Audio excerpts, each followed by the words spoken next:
بسم اللہ الرحمن الرحیم۔ سمندر کے کنارے ایک شخص چہل قدمی کرنے جاتا تھا۔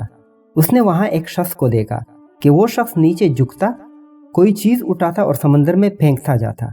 چہل قدمی کرنے والے شخص کے دل میں تجسس پیدا ہوا کہ دیکھا جائے کہ یہ بندہ کیا چیز اٹھا کر سمندر میں پھینکتا جاتا ہے۔ وہ ذرا قریب ہوا تو دیکھا کہ ہزاروں مچھلیاں کنارے پر پڑی تڑپ رہی ہیں۔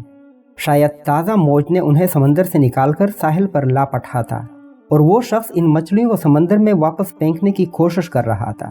اس شخص کو اس کی بے وقوفی پر ہنسی آ رہی تھی۔ اس نے ہنستے ہوئے دوسرے شخص سے کہا، بھلا ان ہزاروں مچھلیوں میں سے تم کتنی بچا پاؤ گے؟ اس شخص نے تحمل سے بات سنی، پھر وہ شخص جھکا، ایک تڑپتی ہوئی مچھلی کو اٹھایا اور سمندر میں اچھال دیا۔ پھر سکون سے دوسرے شخص سے بولا، اس مچھلی کو فرق پڑا اور اس کی جان بچ گئی۔ تو دوستو، ہماری چھوٹی سی کوشش سے بھلے مجموعی حالات میں تبدیلی نہ آئے، لیکن کسی ایک کے لیے تو فائدہ مند ثابت ہو سکتی ہے۔ اپنی استطاعت اور بساط کے مطابق اچھائی کرتے رہیں۔ اس فکر میں مبتلا نہ ہوں کہ آپ کے اس عمل سے معاشرے میں کیا تبدیلی آئی۔ اللہ تعالی ہم سب کے لیے آسانیاں عطا فرمائے، آمین۔